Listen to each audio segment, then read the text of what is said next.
All right, welcome to the build series of Chubz Taco Part 2. Now, if you haven't seen the first one, check out the video here. And while you're at it, hit that subscribe button and give us a follow for more updates. Well, this thing is all done. It's looking incredible. So before we really jump in and talk about it, it's a beautiful day here in Foothills, Sierras.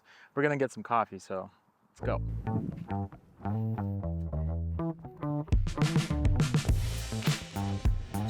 I just need to go slow so I don't get the car dirty. So drove about maybe 40 minutes from Sacramento. I guess the emphasis is on the truck itself, how nice it drives, man. This thing cruises so good. Portals are on, 40s are on, truck is geared, so, and it just cruises really nice. I mean, 3,700 miles on the clock. It's got a Magnuson supercharger. It's got all the power it needs. I mean, it's perfect. It's dialed in. I'm not sure what else you can do it to Tacoma to take it to this level, but it's definitely like a dream come true when it comes to building a taco. Buy all those trucks. Silverado, Look at that. GMC, Tundra. Nothing's selling. Everything's still, except Toyotas. Is Thompson's Toyota over there, right? Toyota is. Oh, we're gonna pass it right here. Oh, what? LX7. Look, they got the LX. These things are nice, man. That's the Land Cruiser flagship. Oh, that's right. There you go. Now we're talking. Nice 2 Hondo. That's the backbones of Toyota trucks, this guy right here. I think it probably will outlast every vehicle that's for sale now. They got a couple of 4Gs in the front, the Red Foreigner Limited, GR. Yeah, they got a little bit of everything. They got the goods. Maroon one? I think it's called the Terra. Unique looking color. Yeah, it looks cool. This is a new one for this year. What do we got? Look at that. Oh, it's nice.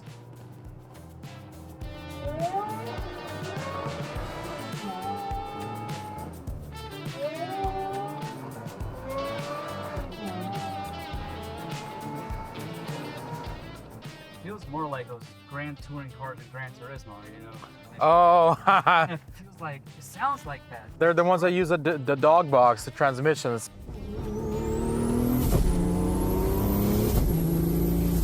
So all that whine usually comes from the gears. So the nature of that gears, they're just loud. So that's why they whine.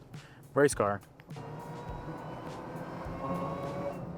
Got Fast and Furious out here, man.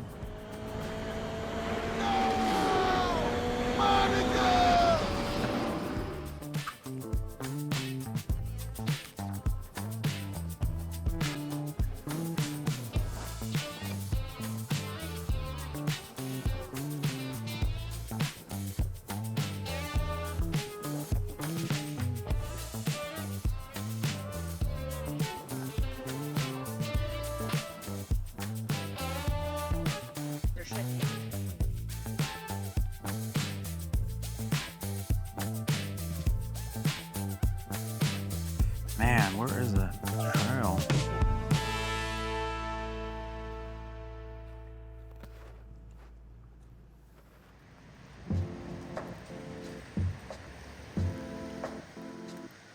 Those colors really make you look like country. That's why I word. Countryman. Town and country.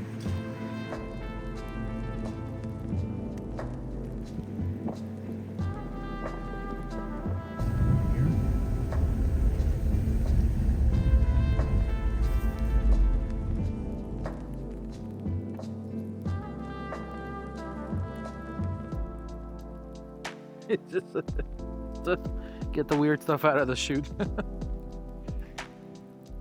All right, guys, well, this is it. Chubz Tacoma in its final form. The truck is huge. I mean, when you see this thing in person, it'll blow you away how big it is.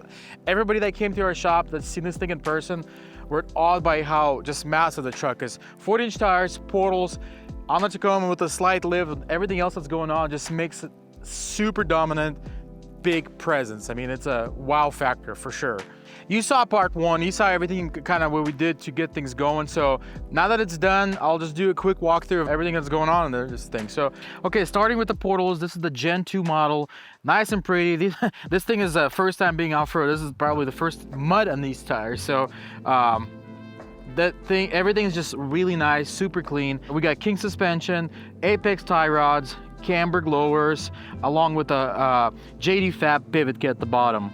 It already had this bumper in the front, so after we installed the JD Fab skid, there's really no transition piece that you can get that will connect your bumper to the skid plate that comes with the JD Fab kit.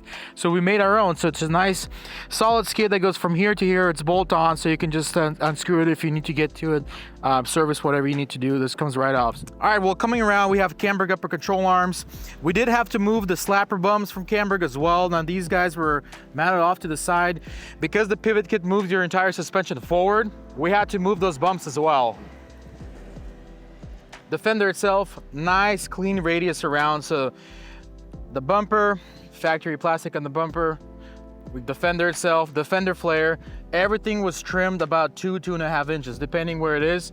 Everything was removed, super clean as it tucks down here. A major factor to make this fitment work is tubbing right here. This whole section was pushed backwards to make these 40s fit. So matter of fact, we had to do a special version of relocation kit that was recessed back as well. So typically we just have it mounted off the front here, off the factory connection. We actually have to move that factory connection backwards to get the most clearance for this size tire. All right, well, looking underneath, never mind the deer leg there. We are in the country. This is the skids came from RCI. We had to modify those as well, again, to tie into the JD Fab kit. So everything just bolts on. So if you need to service your transfer case, transmission, easily remove everything, you should have all the access you need. Moving on to the back, the Dirtbox flatbed conversions would really makes this truck unique. This thing is really nice. I mean, it's sitting super high. What I like about Dirtbox is the fact that there's no fill piece between the bed and the fender. So typically you'd find on boxes you just have like this 2 inches or something of just like fill.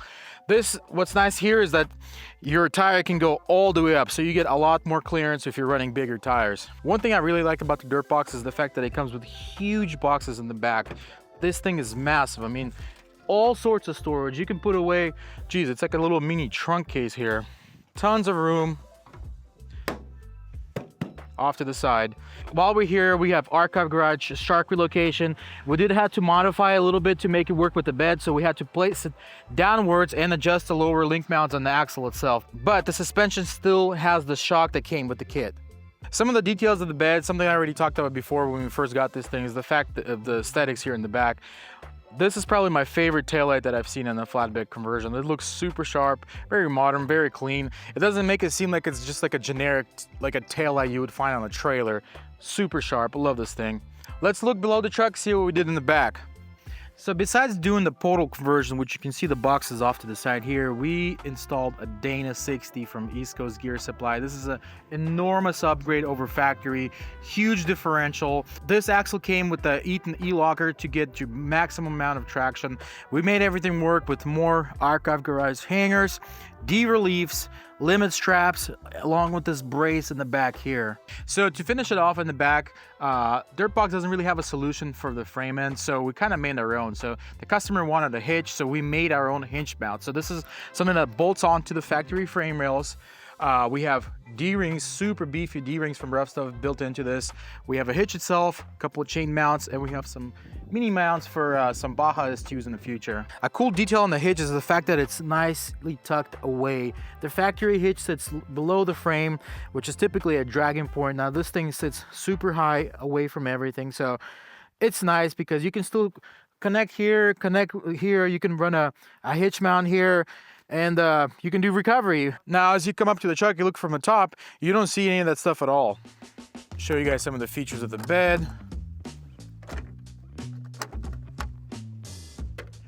That comes down.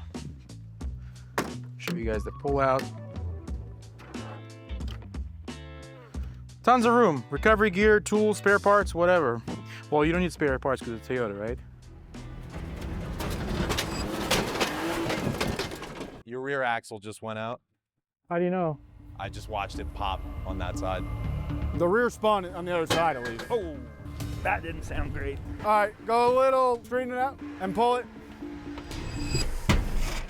What was that? Stop. We just lost the front diff. That's so bad. Oh, geez. Ooh, that don't sound. Hey. Well, you don't need spare parts because it's Toyota, right? Yes, you do. Everything breaks. the rain, huh? Yeah.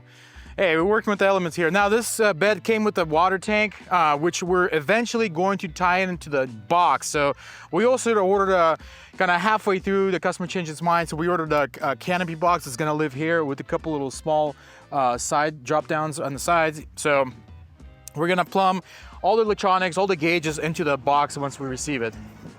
But this is how you would usually fill the water. Open that up.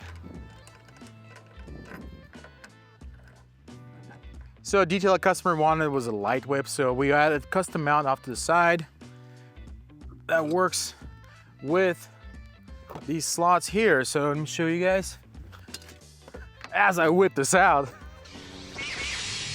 This guy would just mount, connect here off to the side, party whip right here. Let's go. All right.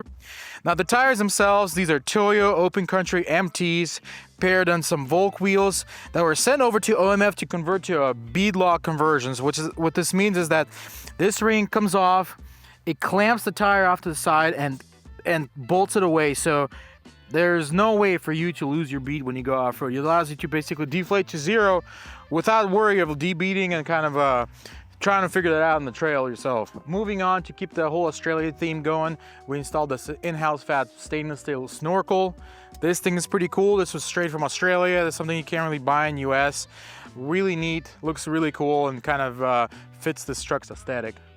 Last but not least, the truck has now so much more electronics. I mean, it's got all sorts of Bajas, lights, top, bottom. We added all sorts of electronics. So to make it all work, we decided to run a second switch pro. So that's right. Instead of one big switch pro, we decided to run two of them. Let me show you. This was the first switch pro here. It lived just fine. We added one more, so now they're a happy couple. We already filled a couple of these spots up, but we have more available to run some more accessories in the future. I mean, right now we got air compressor, ditch lights, chase lights, grill, lower grill, light bar, rear locker, front locker, rock lights, and there's a couple other switches that's hooked up to this as well. So I don't remember. We got to put the tags on them. But yes, I mean it's getting filled up. It's nice to have a nice, easy to reach, convenient location here. So let me just show you wiring underneath the hood, and it's getting really rainy, so we got to roll. Damn, a Maggie. Wow. I forgot to mention, yeah, this thing has a Magnuson supercharger, guys. All right, so this is right here, guys. Two switch pros, everything run it through a bus bar. Very clean, functions really well. Everything's easy to diag. Super easy to add the components or remove components. So switch pro, definitely one of our favorites here at the shop. All right, I'm getting wet. Let's boogie. Well, that pretty much wraps it up, guys. That was an exciting build. I mean, we're thrilled to see this thing on the trail. Can't wait to see this thing on Rubicon, Fordyce, some of the local trails here in Northern California. So keep an eye on this thing. I mean, this is definitely one of a kind builds here in NorCal. Now, if you like this thing or any of the stuff that we've done on this truck, make sure to hit us up, shoot us an email, give us a call. We'll make it happen on your build, whether you got a Tacoma, Tundra, 400 Lankers, or whatever it is, we'll make it nice and proper. All right, well, that pretty much wraps it up. Special thanks to Alex for letting us work on Chubbz, make this reality come true. So it's been an honor to build a truck out like this here. So appreciate that. And all you guys, you know, thank you for watching our channel and kind of following us our journey. Don't forget, we got a bunch of new merch in our store. Check it out. And don't forget to like, subscribe. See you guys later.